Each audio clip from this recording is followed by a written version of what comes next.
Ano nga bang dapat kong balikan? May chance pa kayang mabalikan ko pa?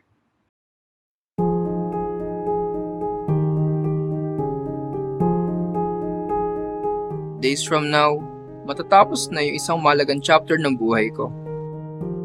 Ang tagal ko din palang naging second home tong campus na to.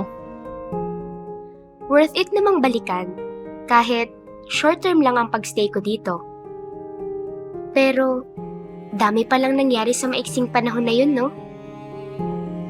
Well, buti na lang makakasabay ko patin tong dalawang to. Sa dulo naman pala, magkakasama pa rin kaming tatlo. Nung una nga, parang ayoko nang makasabay na lang. Itong dalawang to. Incidental lang talaga yung pagdating ko dito. Mabilis din kasi yung naging process. Bakit ba naman? Sa tinagal-tagal ko dito, sa last part ka pa dumating.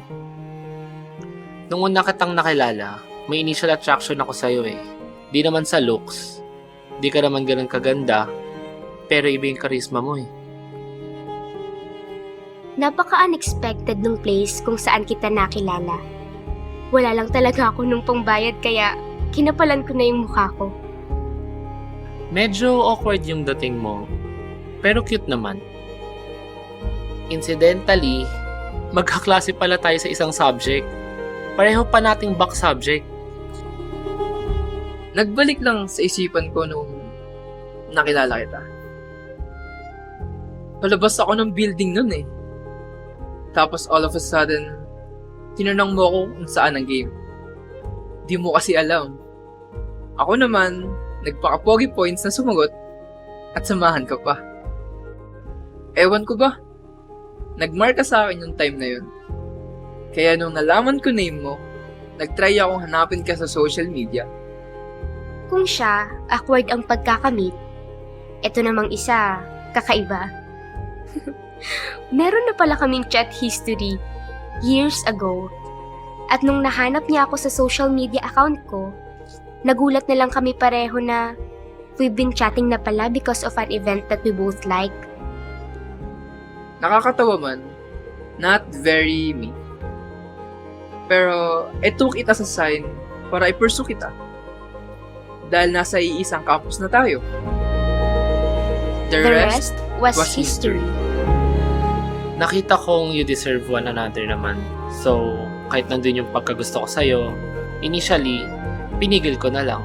At saka matagal ko na rin kasi siyang kaibigan. At ngayon lang nagmahal ng ganyan yan. Dito sa place na to. Dito sa place na ito, first time tayong nagkasama-sama. Nagulat nga ako eh, kasi magkakilala na pala kayo. And then, I was a witness both of your ups and downs. I never regretted being part of it. Kahit maiksi lang, being with you are the loveliest time of my stay here. At dahil dito lang talaga tayo nagkakasama, walang chance outside, dito na nag-grow yung relationship natin. Parang lahat ata ng lugar dito, may memories tayo eh.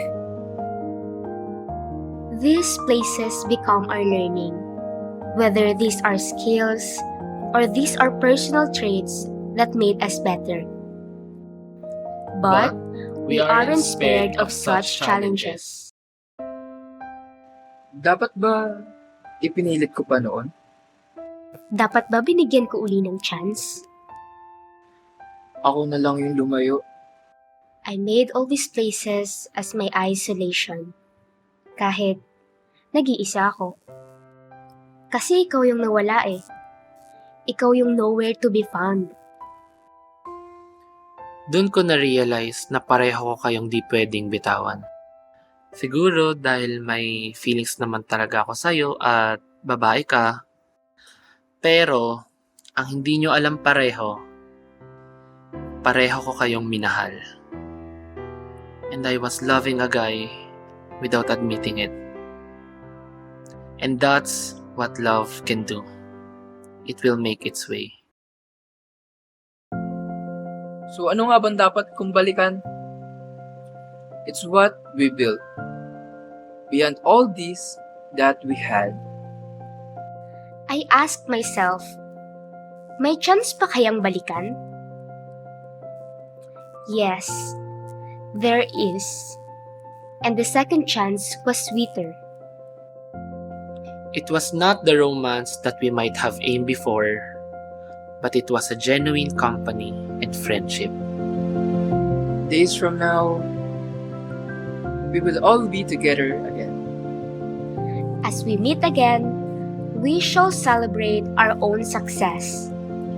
And as we leave this institution, the memories will be left behind and the relationship shall mature. It is nice to be united again.